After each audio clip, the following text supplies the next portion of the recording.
What's up, guys?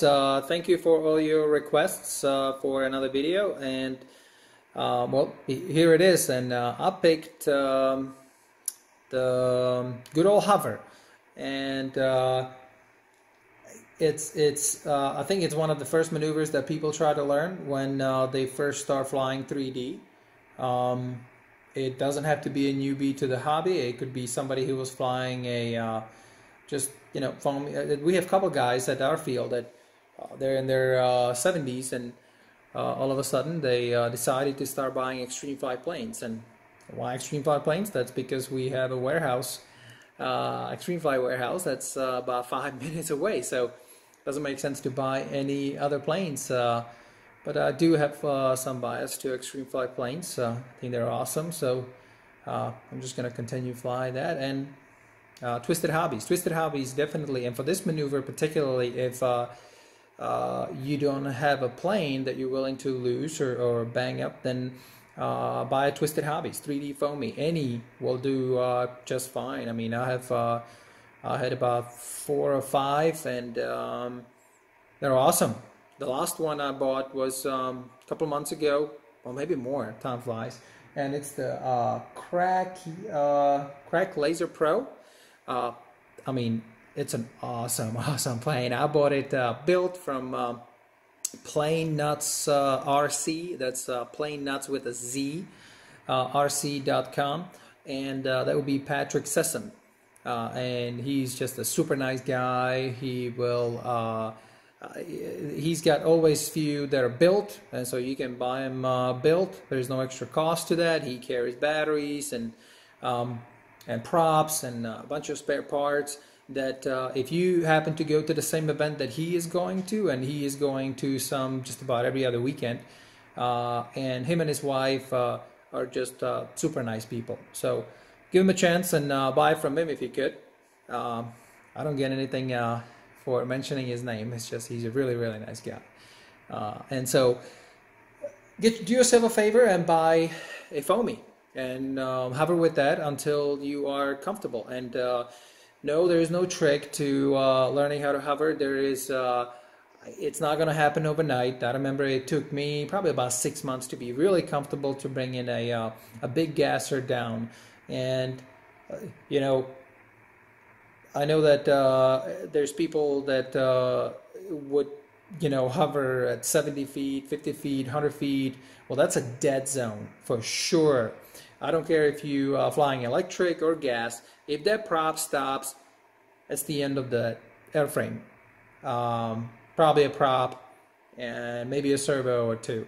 And yeah, if you're starting out, obviously you're probably going to want to hover that, especially with your big expensive plane.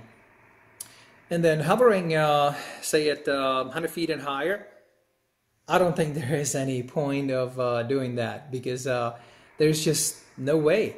I mean, you can't see the plane. You're looking at the tail of the plane.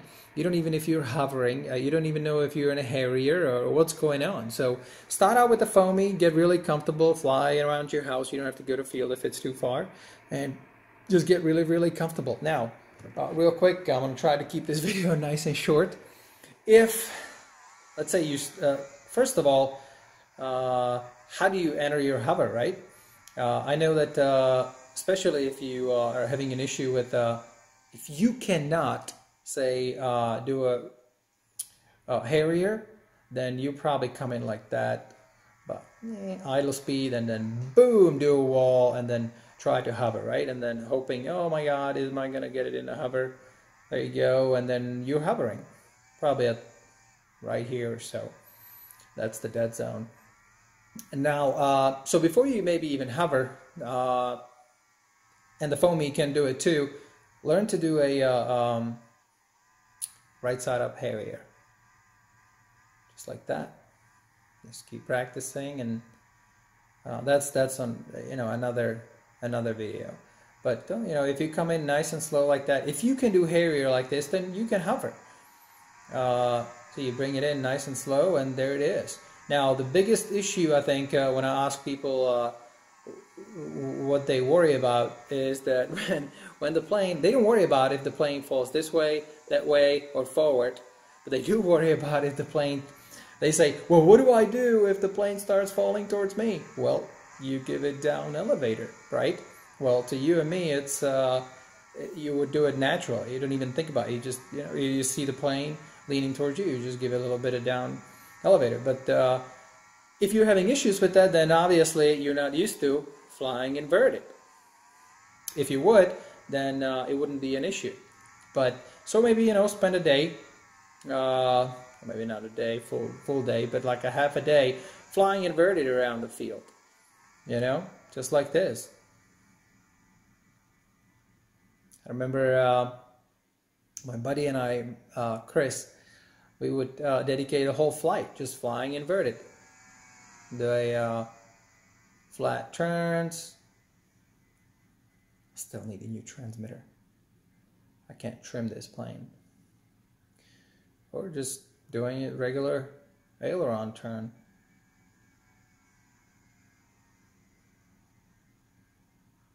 Just like that.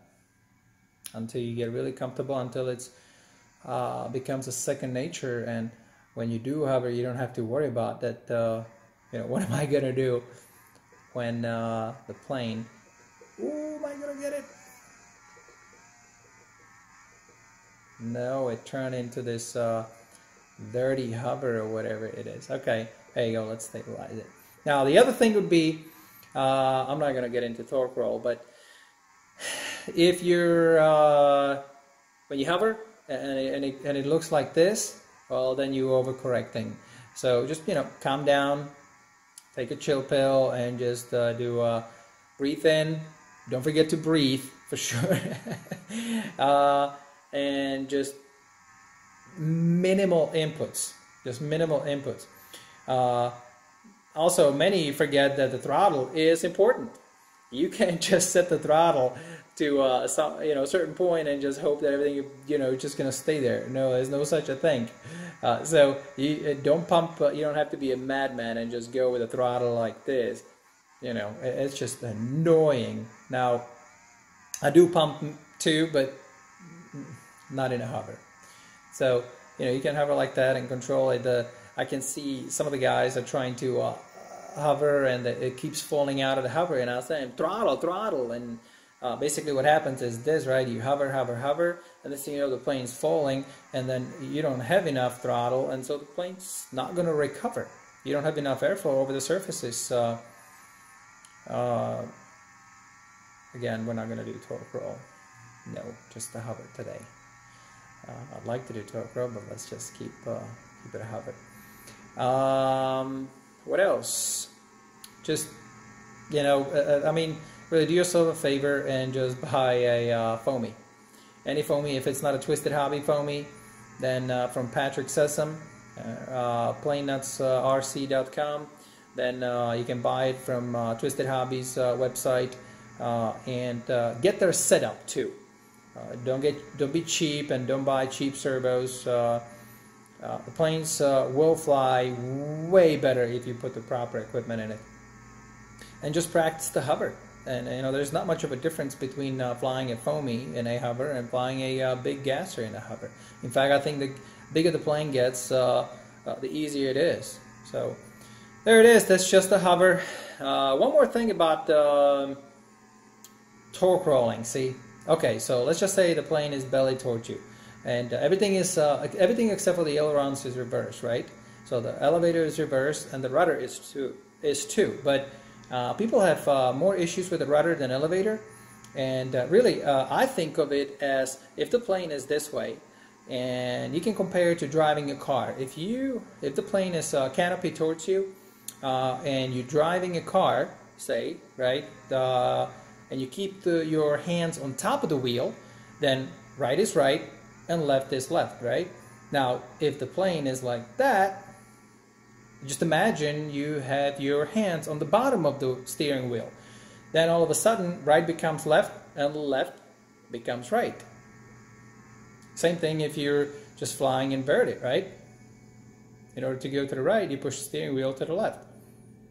So anyway, that's an analogy that I would use and that I tell my friends at our field. If you have any questions, comment, correct me. I'm not gonna get all butthurt about that. So I'm not. I don't claim to be the best. There you go. That's it. Thank you, guys.